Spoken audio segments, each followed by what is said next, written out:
யோ பயங்கரமா நடிக்கிறியா? ஆனா இதெல்லாம் நம்புறதுக்கு நான் ஒன்றும் தயாரா இல்ல. Constable sir. நீ அந்த பக்கம் போய் பாரு. ஓ நீ உள்ள போய் பாரியா? Okay sir. போங்க. சார் நவரே சார் நவரன்னு சொல்லல. சார்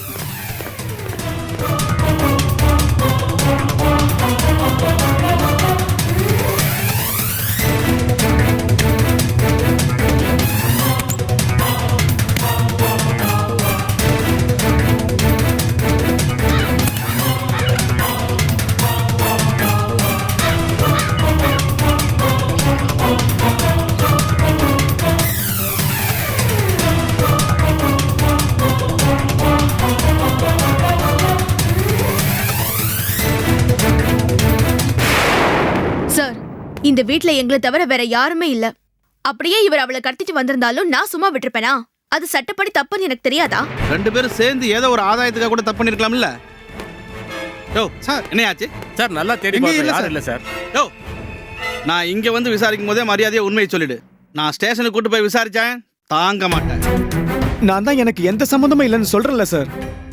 அவங்களால ஏற்கனவே எங்க ஃபேமிலியில ஏகப்பட்ட பிரச்சனை. என் ஒய்ஃப் என்னையும் அவங்களையும் சேர்த்து வச்சு சந்தேகப்பட்டா. அதனால அவங்க ஃப்ரெண்ட்ஷிப்பே தேவையில்லைன்னு சொல்லி நான் கட் பண்ணிட்டேன் சார். எப்பயாவது போன்ல அவங்க கூட பேசுறதோட சரி, மத்தபடி அவங்க கடத்தப்பட்டதுக்கும் எனக்கும் எந்த சம்மந்தமும் இல்ல சார். யோ ரொம்ப பேசாதயா. அந்த பொண்ணோட செல்ல இருந்து யாராருக்கெல்லாம் கால் வந்திருக்குன்னு ட்ரேஸ் அவுட் பண்ணிட்டு தான் நாங்க இங்க வந்திருக்கோம். இந்த 2 நாளா 4 தடவை உனக்கு ஃபோன் பண்ணிருக்கா. அவ்வளவு ஏன் இன்னைக்கு காலையில கூட அவ உனக்கு ஃபோன் பண்ணிருக்கா. ஒத்துக்கிறியா? நானே அதை ஒத்துக்கிட்டேன்ல சார். பூஜா எனக்கு ஃபோன் பண்ணி பேசுனதுனால நான் தான் அவங்கள கடத்திட்டேன்னு சொல்றது ரொம்ப அநியாயமா இருக்கு சார். கஸ்டமர் கேர்ல இருந்து ஏதாவது இன்சூரன்ஸ்ல இருந்து கூட அவங்க ஃபோன் பண்ணி பேசியிருப்பாங்க. அதுக்காக அவங்க தான் கடத்திருப்பாங்கன்னு சொல்ல முடியுமா சார்? என்னய்யா நக்கல் பண்றியா? இந்த கேஸோட சீரியஸ் என்னன்னு தெரியாம நீ பேசிட்டு இருக்க. ஏசியோட பையனுக்கும் பூஜாவுக்கும் இன்னைக்கு நிச்சயதார்த்தம் நடக்கிறதா இருந்தது. அந்த சமயத்துல அந்த பொண்ணு காணாம போனதை நினைச்சு ஏசி ரொம்ப டென்ஷனா இருக்காரு. சம்பந்தப்பட்டவன் கையில கிடைச்சான்னா கொன்னுடுவேன்னு கொலவெறியோட பேசிட்டு இருக்காரு. மரியாதையா நீயே ஒத்துக்கிட்டீன்னா நல்லது. நாங்களா பிடிச்சேன்னு வச்சுக்க உன் லைஃபே ஸ்பாயில் ஆயிடும். சார், நீங்க அதட்டி கேட்டாலும் மிரட்டி கேட்டாலும் என்னோட பதில் ஒண்ணுதான். எனக்கு இத பத்தி எதுவுமே தெரியாது சார். விசேஷம் நடக்க போற இந்த நேரத்துல அவங்க இப்படி காணாம போனது எனக்கு கவலையா இருக்கு சார். யோ உனக்கு இன்னைக்கு ஒரு நாள் டைம் கொடுக்குறேன். அதுக்குள்ள பூஜா கொண்டாந்து என்கிட்ட ஒப்படைச்சிரு. ஏசி கிட்ட நானே பேசி அவரை கூல் பண்ணிடுறேன். அது மட்டும் இல்ல, உன் மேல எந்த விதமான கேஸ் எடுக்காத அளவுக்கு நான் பாத்துக்கிறேன். புரிஞ்சுதா? சார், என் புருஷன் தான் எதுவும் தெரியாதுன்னு சொல்றாருல, அப்புறம் ஏன் திரும்ப திரும்ப அவரை டார்ச்சர் பண்றீங்க? இங்க நின்னு டைமை வேஸ்ட் பண்ணாம வேற எங்கேயாவது போய் தேடி பாருங்க. தேடி பாக்குறேம்மா, தேடி பாக்குறேன். ஆனா இதுக்கெல்லாம் காரணம் உன் புருஷன் தாங்கிற ஆதாரம் மட்டும் என்கிட்ட கிடைச்சது. ஏசி இவனை சும்மா விட மாட்டாரு. அந்த ஆண்டவனே வந்தா கூட உன் புருஷனை காப்பாற்ற முடியாது. மைண்ட்ல வச்சுக்கங்க. ஓ கிளம்புங்க. Okay sir.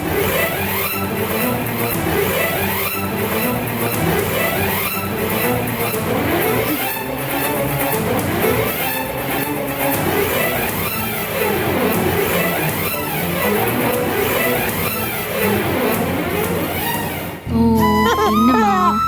ஓ ம்? இன்னும் தூங்கலையா? தூக்கம் வரலையா? பாப்பா என்ன தூங்கலையா? பால் குடிச்சாலா? என்ன புதுசா இதெல்லாம் விசாரிக்கிற? பாப்பா மேல திடீர்னு அக்கறை வந்துருச்சா உனக்கு? பாப்பா மேல எனக்கு எப்பவுமே அக்கறையும் பிரியமும் உண்டு. உன்ன மாதிரி நான் எக்ஸ்பிரஸ் பண்றதில்ல, அவ்வளவுதான். உள்ளுக்குள்ளேயே பூட்டி வைக்கிறதுக்கு அது என்ன தங்கமா வைரமா? காதலியும் அக்கறையும் வெளிப்படையா காட்டினாதான் அடுத்தவங்களுக்கு புரியும். மனசுக்குள்ளேயே மறைச்சு வைக்கிறதுல யாருக்கும் எந்த யூஸுமே இல்ல. சரி, இனிமே நீ சொன்ன மாதிரி நடந்துக்க நான் ட்ரை பண்றேன். இதை வச்சு இன்னொரு சண்டை ஆரம்பிச்சிடாத. ம்? ஆக்சுவலா நான் உனக்கு தேங்க்ஸ் சொல்லணும்னு தான் வந்தேன். எதுக்கு இந்த தேங்க்ஸ்? இன்ஸ்பெக்டர் கிட்ட எனக்கு சப்போர்ட்டிவா பேசினல்ல. சப்போர்ட்டிவா பேசினா எனக்கு உன் மேல சந்தேகம் இல்லைன்னு நினைக்கிறியா? அப்படின்னா பூஜாவை நான் தான் எங்கேயாவது ஒளிச்சு வச்சிருக்கேன்னு நினைக்கிறியா? எனக்கு அப்படிதான் தோணுது ரிஷி. இத போலீஸ் கிட்ட சொல்ல வேண்டியதானே? சொன்னா உன்னை புடிச்சு கொண்டு போய் லாக்அப்ல போட்டுருவாங்கல்ல. அத பத்தி உனக்கு என்ன கவலை? போலீஸ்ல என்ன மாட்டி வர்றது உனக்கு ஒன்றும் புதுசு இல்லையே. அப்படி மாட்டி விட்டு நீ இன்னும் திருந்தலையே. தனியா இருந்தனா நான் இதை பத்தி கேர் பண்ண மாட்டேன். இப்ப பாப்பாவும் கூட இருக்கிறதுனால உன் ஹெல்ப் எனக்கு தேவைப்படுது. உன்னை ஸ்டேஷனுக்கு அனுப்பி வச்சுட்டு என்னால தனியா இவளை மேனேஜ் பண்ண முடியாது. அதானே என் பொண்டாட்டிக்கு என் மேல நம்பிக்கை வந்துருச்சுன்னு ரொம்ப சந்தோஷப்பட்டேன். நீ சுயநலத்தோட தான் எனக்கு சப்போர்ட் பண்ணிருக்கன்னு அது இப்பதானே புரியுது. குழந்தைய கூட கவனிக்காம ஆபீஸ் வேலை லேப்டாப்னு செல்ஃப் சென்டர்டா இருக்கிறது நீதான். சுயநலமா இருக்கிறத பத்தி நீ பேசாத ரிஷி. உன்னை பத்தி நல்லா தெரிஞ்சு கூட உங்ககிட்ட பேச வந்தேன் பாரு. என்ன சொல்லணும்? ஒரு நிமிஷம். ஆ? பூஜாவை எங்க மறைச்சு வச்சிருக்க? கத்தாத, பாப்பா முழிச்சுக்கு போறா. நான் கேட்டதுக்கு நீ இன்னும் பதிலே சொல்லல. போலீஸ் கிட்ட என்ன சொன்னனோ அந்த பதில் தான் உனக்கும். பூஜா எங்க போனா என்ன ஆனான்னு எனக்கு எதுவுமே தெரியாது. பூஜா விஷயத்துல ஏற்கனவே நீ நிறைய பொய் சொல்லிருக்க. அதுல இதுவும் ஒண்ணுதான்னு நான் நினைக்கிறேன். அவ கூட ரகசியமா கார்ல போயிருக்க, ரெஸ்டாரண்ட் காஃபி ஷாப்னு சுத்தி இருக்க. அதையெல்லாம் மறைச்ச உனக்கு இத மறைக்கிறது ஒண்ணு பெரிய விஷயம் இல்லையே. இந்த விஷயத்துல நீ என்ன சந்தேகப்படுறதுல எந்த லாஜிக்கும் இல்லாமோ. பூஜாக்கு காலேஜ்லயே நிறைய ஃப்ரெண்ட்ஸ் இருக்காங்க. பூஜா இப்ப அவங்க பாதுகாப்புல இருக்கலாம்.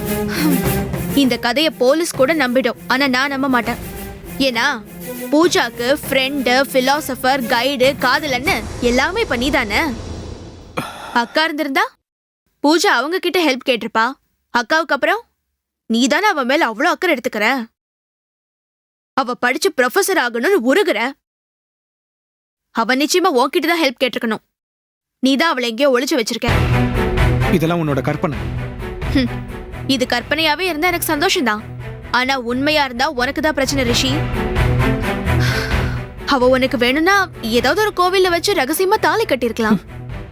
அசிஸ்டன்ட் கமிஷனரோட சம்பந்தம் பேசுற அளவுக்கு விட்டுருக்க கூடாது. இன்ஸ்பெக்டர் என்ன சொல்லிட்டு போனார்னு கேட்டல.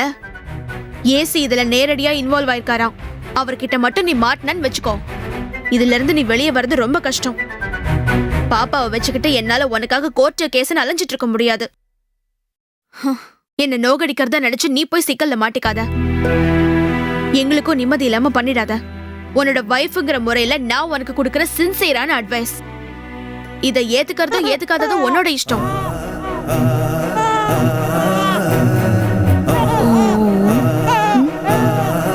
என்னமா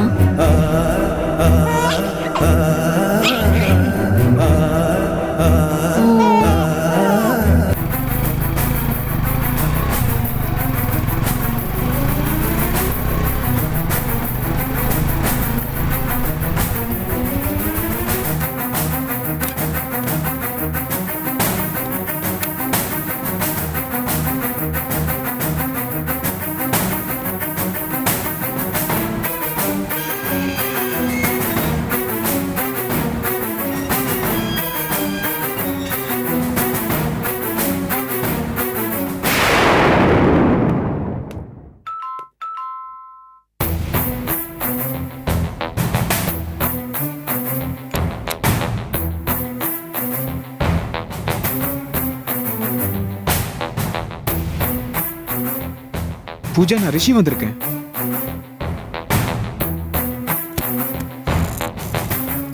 வாங்க.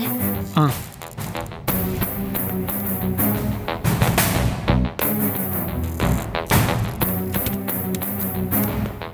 என்னாச்சு சார்? வேற யாராவது வராங்களா? இல்ல பூஜா, நீ வீட்ல இல்லைன்னதுமே போலீஸ் உன்னை தேடி என் வீட்டுக்கு வந்துட்டாங்க. நீங்க எனக்கு ஹெல்ப் பண்ண விஷயம் அவங்களுக்கு எப்படி தெரியும் சார்? தெரிஞ்சு வரல, சும்மா டவுட்ல தான் வந்தாங்க. எனக்கு எதுவும் தெரியாதுன்னு சொன்னதுமே போயிட்டாங்க. அதை நம்பாம யாராவது பின்னாடி ஃபாலோ பண்ணிட்டு வராங்களான்னு பார்த்தேன், அவ்வளவுதான். சாரி சார், என்னோட தானே உங்களுக்கு இந்த கஷ்டம் இல்ல. அதை விடுங்க பூஜா, நீங்க உட்காருங்க. ம்.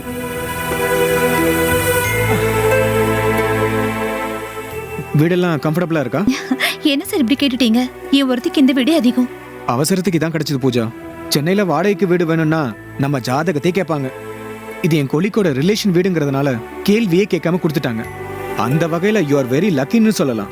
இதுக்கெல்லாம் காரணம் நீங்க தான் சார். நீங்க மட்டும் சரியான சமயத்துல வரலன்னா நான் என்ன பண்றதுன்னு தெரியாம செத்தே போயிருப்பேன். ரொம்ப தேங்க்ஸ் சார். ஏய், நமக்குள்ள இந்த ஃபார்மல்ஸான வார்த்தைகளே வேண்டாம் பூஜா. நீங்க வீட்டை விட்டு வெளியில வந்தது டெம்பரவரி சொல்யூஷன் தான். இந்த பிரச்சனையில இருந்து உங்களை எப்படி வெளியில கொண்டு வரணும்னு தான் நான் ஆசைப்படுறேன். இல்ல சார், இப்போ நீங்க எனக்கு செஞ்ச உதவியே போதும். இதுக்கு மேல நான் உங்களை கஷ்டப்படுத்த விரும்பல. ஏன் இப்படி சொல்றீங்க? ஏற்கனவே என்னாலதான் உங்களுக்கும் அக்காக்கும் நடுவுல சண்டை வந்துச்சு. அது பெருசாயிடக்கூடாதுங்கிற பயத்துலதான் உங்களை தொந்தரவு பண்ணக்கூடாதுன்னு நினைச்சேன். ஆனா பிரச்சனையில இருந்து தப்பிக்கிறதுக்கு எனக்கு எந்த ஐடியாவும் தோணல. நடக்கிறத நடக்கட்டும்னு விட்டுருந்தேன்னா அந்த ராஸ்கலுக்கும் எனக்கும் எங்க அம்மா கல்யாணமே பண்ணி முடிச்சிருப்பாங்க, என் வாழ்க்கையை அழிச்சிருப்பாங்க. வேற வழி இல்லாம தான் கடைசி நிமிஷத்துல உங்களுக்கு ஃபோன் பண்ணேன். இந்த விஷயம் அக்காக்கு தெரிஞ்சிருச்சுன்னா இன்னும் உங்க மேல கோவப்படுவாங்க, உங்ககிட்ட சண்டை போடுவாங்க. தேவையில்லாம திரும்பவும் என்னால உங்களுக்குள்ள எந்த பிரச்சனையும் வந்துடக்கூடாது. அதுக்காக தான் சார் சொல்றேன். அம்முக்கு எதுவுமே தெரியாம நான் மேனேஜ் பண்ணிக்கிறேன் பூஜா. அவளுக்காக பயந்துகிட்டு நீங்க என்கிட்ட ஹெல்ப் கேட்கறதுக்கு யோசிக்காதீங்க. உங்களுக்காக எந்த ஹெல்ப் வேணா செய்யறதுக்கு தயாரா இருக்கேன். ஒரு ஃப்ரெண்டா? அப்படின்னா எனக்கு ஒரு பார்ட் டைம் ஜாப் வாங்கி கொடுங்க சார். எதுக்கு பூஜா? வேலை செய்யதான் சார். ஜோக் அடிக்காதீங்க பூஜா. படிக்கிற டைம்ல உங்களுக்கு எதுக்கு பார்ட் டைம் ஜாப்? இந்த வீட்ல ஃப்ரீயா தங்க முடியுமா? வாடகை கொடுக்க வேண்டாமா? அதோட சாப்பிடுறதுக்கு, காலேஜ் போறதுக்கு எல்லாத்துக்கும் பணம் வேணுமே. அதெல்லாம் நான் பாத்துக்கிறேன் பூஜா. You don't worry. என்னால ஃப்ரெண்ட்ஷிப்பை எக்ஸ்பிளைட் பண்ண முடியாது. நீங்க எனக்கு வீடு பார்த்து கொடுத்ததே பெரிய விஷயம். இதுக்கு மேல ஒவ்வொரு விஷயத்துக்கும் உங்களை எதிர்பார்க்கறது ரொம்ப அநியாயம் சார். நீங்க எதிர்பார்க்கலையே, நான் தானே பாத்துக்கிறேன்னு சொன்னேன். ரெண்டுமே ஒண்ணுதான் சார். நீங்க எனக்காக செலவு பண்றத என்னால ஏத்துக்க முடியல. ரொம்ப சங்கடமா இருக்கு. நீங்க தேவையே இல்லாம உங்களை கன்ஃபியூஸ் பண்ணிக்கிறீங்க பூஜா. கொஞ்சம் பிராக்டிகலா யோசிச்சு பாருங்க. கல்யாணம் பண்ணிக்கிட்டா மைண்ட் டைவர்ட் ஆயிடும். படிக்க முடியாதுன்னு தானே வீட்டை விட்டு வெளியே வந்தீங்க. இப்போ பார்ட் டைம் வேலைக்கு போனா மட்டும் உங்க மைண்ட் டைவர்ட் ஆகாதா? பணம் சம்பாதிக்கணும்னு நினைப்பு வந்தாலே படிப்புல இன்ட்ரெஸ்ட் போயிடுமே. அப்ப நீங்க வீட்டை விட்டு வெளியே வந்ததுக்கு என்ன அர்த்தம் இருக்கு? இப்பவும் இதை ஏத்துக்க முடியலன்னா நான் கொடுக்கிற பணத்தை கடனா வச்சுக்குங்க. படிச்சு முடிச்சு ப்ரொஃபஸரா வேலைக்கு போவீங்கல்ல, அப்ப கொஞ்சம் கொஞ்சமா திருப்பி கொடுங்க. இந்த ஐடியா ஓகே தானே? எனக்கு வேற ஒரு யோசனை தோணுது. இங்க இருக்கிறத விட வேற ஏதாவது கவர்மெண்ட் ஹாஸ்டல்ல தங்கிக்கிட்டுமா? அங்கெல்லாம் வாடகை கொடுக்கற பிரச்சனை இருக்காதுல்ல? ஹாஸ்டல்ல இடம் கிடைக்கிறது அவ்வளவு ஈஸி இல்ல பூஜா. அதுக்கு நிறைய ஃபார்மாலிட்டிஸ் இருக்கு. பொய்யான இன்ஃபர்மேஷன் கொடுத்து தான் உங்களை சேர்க்கவே முடியும். பின்னாடி விஷயம் தெரிஞ்சா ரொம்ப சிக்கலாயிடும் பூஜா. அது மட்டும் இல்லாம உங்களை காணணுதுமே முதல்ல உங்க ஃப்ரெண்ட்ஸ் வீட்லயும் ஹாஸ்டல்லையும் தான் தேடுவாங்க. அதனால நீங்க ஈஸியா மாட்டிப்பீங்க பூஜா. எப்படியும் காலேஜ்க்கு வந்தா என்ன கண்டுபிடிக்க தானே சார் போறாங்க. கொஞ்ச நாளைக்கு காலேஜ் போகாதீங்க. உடம்பு சரியில்லைன்னு சொல்லி ஃப்ரெண்ட்ஸுக்கு ஃபோன் பண்ணி சொல்லிடுங்க. உங்க படிப்பை எப்படி கண்டினியூ பண்றதுன்னு அதுக்கு நம்ம பிளான் பண்ணிக்கலாம். பூஜா, நான் உன்னை கேட்டா தப்பா நினைச்சுக்க மாட்டீங்களே?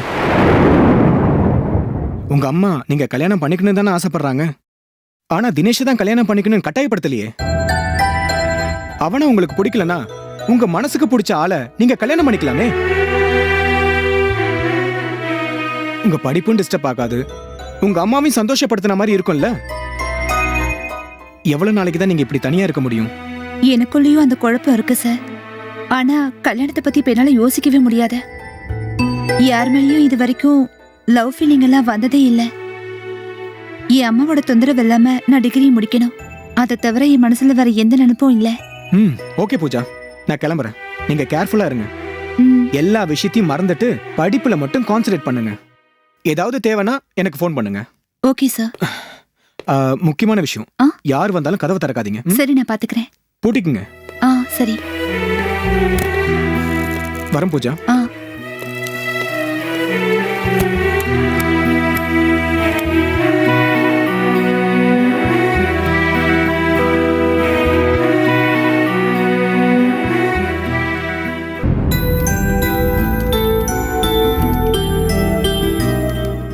ரிஷி, ட்ரெஸ் மாத்திட்டு சீக்கிரம் கிளம்பி வாயேன். ஹாஸ்பிட்டல் போயிட்டு வந்துடலாம். ஏன், என்னாச்சு? பாப்பாவுக்கு ராத்திரி எல்லாம் பயங்கர ஜுரம். மருந்து கொடுத்ததும் ஓரளவுக்கு கண்ட்ரோல் ஆச்சு. அவன் நல்லாவும் தூங்குனா. ஆனா இப்ப பார்த்தா திரும்பவும் உடம்பு ரொம்ப கொதிக்குது. டாக்டருக்கு ஃபோன் பண்ண, உடனே தூக்கிட்டு வாங்கன்னு சொன்னாரு. சரி, கிளினிக் பக்கத்துல தானே இருக்கு.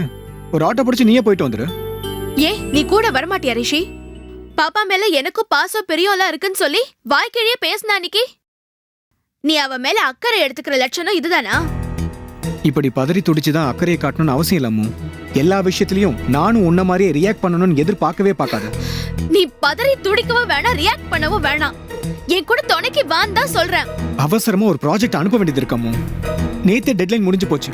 இன்னைக்கு அதை அனுப்பலன்னா அசிங்கமாயிடும். ஆபீஸ்ல 10 மணி நேரம் என்ன வெட்டி முறிக்கிற? இந்த வேலையில அங்கேயே முடிச்சு தொலைக்க வேண்டியதானே? இது கொஞ்சம் காம்ப்ளிகேட்டடான ப்ராஜெக்ட். அதான் முடியாம இழுத்துக்கிட்டு இருக்கமோ. எனக்காக கூப்பிட்டாதான் நீ எங்கேயுமே வரமாட்ட. பாப்பாவுக்காக கூப்பிட்டா கூட ஏன் ஏதாவது சொல்லி தட்டி கழிக்கிற? நான் தட்டி கழிக்கலாமோ? வர நிலைமையில இருந்தா நான் இவ்வளவு நேரம் பேசிக்கிட்டு இருக்க மாட்டேன். அதெல்லாம் எனக்கு தெரியாது. இப்ப நீ என் கூட வர போறியா இல்லையா? சொன்னா புரிஞ்சுக்காமோ. எனக்கு தான் வேலை இருக்குன்னு சொல்றேன்ல. பாப்பாவோட ஹெல்த்தை விட உனக்கு உன் வேலையும் இந்த ப்ராஜெக்டும் தான் முக்கியமா போச்சா? எது முக்கியன்றது சூழ்நிலையை பொறுத்த விஷயம். ஏதாவது எமர்ஜென்சினா பரவாயில்ல, இது சாதாரண ஜுரம் தானே. நீ மட்டும் போயிட்டு வர முடியாதாமோ? நான் மட்டும் போறது பிரச்சனை இல்ல, நீ ஏன் வர மாட்டேங்கிறது தான் பிரச்சனை ரிஷி. பால் கொடுத்து தூங்க வைக்கிறதுல இருந்து டாக்டர் கிட்ட கூட்டிட்டு போற வரைக்கும் எல்லா வேலையும் நான் தான் பண்ண வேண்டி இருக்குன்னா அப்புறம் நீ எதுக்கு இங்க தண்டத்துக்கு இருக்க? நான் பாப்பாவுக்கு அம்மான்னா நீ அப்பா. எனக்கு இருக்கிற அதே ரெஸ்பான்சிபிலிட்டி உனக்கும் இருக்கு. நான் இல்லன்னு சொல்லலையே. அப்புறம் ஏன் ரிஷி என்ன டென்ஷன் பண்ற? டாக்டர் கிட்ட போறதுக்கு கூட நான் உன்கிட்ட கெஞ்சிட்டு இருக்கணுமா? எல்லாத்தையும் தூக்கி போட்டுட்டு வரணும்னு ஏன் உனக்கே தோண மாட்டேங்குது? நீ இப்படி தேவையில்லாம ஆர்கியூ பண்ணிட்டு இருந்தா எந்த வேலையுமே நடக்காதமோ. நீ முதல்ல கிளம்பி போ, நான் பின்னாடியே வரேன். நீ இப்ப என் கூட வரதா இருந்தா வா, இல்லன்னா நானும் போல. பாப்பாவுக்கு என்ன ஆகுதுன்னு பாக்கலாம். உன் வீம்பையும் பிடிவாதத்தையும் இந்த விஷயத்துல காட்டாதாமோ. பாப்பாவுக்கு உடம்பு கொதிக்குதுன்னு நீ தானே புலம்பிக்கிட்டு இருந்த. உனக்கு அதை பத்தி எந்த கவலையும் இல்லங்கிறப்போ நான் மட்டும் கவலைப்பட்டு என்ன பண்றது? சாதாரண ஜுரம் தானே, ஃபிட்ஸ் மாதிரி வந்து ரொம்ப சீரியஸா ஆகும்ல, அப்ப டாக்டர் கிட்ட போய்க்கலாம். ச்சே, குழந்தைக்கு என்ன ஆனாலும் பரவாயில்ல, நீ நினைக்கிறதா நடக்கணும்னு துடிக்கிறியே பொன்னாடி நீ. ராட்சசி அரக்கின்னு நீ எப்படி வேணாலும் எடுத்துக்கோ, ஐ டோன்ட் கேர். பாப்பா விஷயத்துல நீ மட்டும் எந்த கமிட்மெண்ட்டும் இல்லாம ஜாலியா இருப்ப, நான் மட்டும் ஒவ்வொன்றுக்கும் கஷ்டப்படணுமா? என்ன அந்த அளவுக்கு முட்டாள்னு நினைச்சியா? இந்த விஷயத்துல கூட என் கூட போட்டி போடுவ? உன்ன மாதிரி ஜென்மத்தெல்லாம் என்ன சொல்றதுன்னு எனக்கு தெரியலடி. இப்ப என்ன, நான் உன் கூட ஹாஸ்பிட்டல் வரணும் அவ்வளவுதானே? வந்து தொலைக்கிறேன். அப்படி வா வழிக்கு. உன்னை இப்படியே விட்டேன்னு வச்சுக்க, எல்லா பொறுப்பையும் ஏன் தலையில கட்டிட்டு நீ ஹாயா சுத்திட்டு இருப்ப. உனக்கு அப்படி ஒரு ஃப்ரீடம் கிடைக்க கூடாது, கிடைக்கவும் நான் விட மாட்டேன்.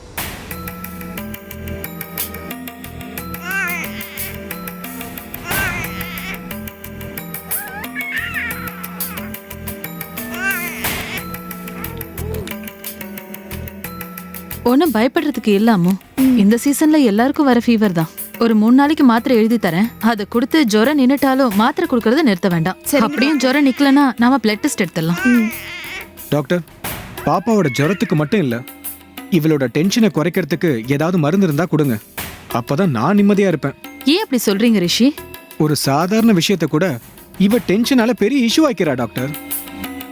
நான் அர்ஜென்ட்டா ஒரு ப்ராஜெக்டை முடிச்சு அனுப்ப வேண்டியது இருக்கு, நீ மட்டும் டாக்டர் கிட்ட போயிட்டு வான்னு சொன்னேன். முடியாதுன்னு பிடிவாதமா நான் இங்க இழுத்துட்டு வந்துட்டா. இங்க நான் சும்மா தானே உட்காந்துருக்கேன். இந்த நேரத்துல என் வேலையை முடிச்சிருப்பேன் டாக்டர். உங்க ஆங்கிள் இருந்து மட்டும் இதை பார்க்காதீங்க ரிஷி. பாப்பா உடம்பு சரியில்லைனா லேடிஸ் ரொம்ப டிஸ்டர்ப் ஆயிடுவாங்க. ஒரு மாரல் சப்போர்ட்டுக்காக தான் புருஷன் கூட இருக்கணும்னு எக்ஸ்பெக்ட் பண்ணுவாங்க. அந்த நியாயமான எதிர்பார்ப்ப நீங்க தானே புரிஞ்சுக்கணும். அவனுக்கு அதெல்லாம் புரியாது டாக்டர்.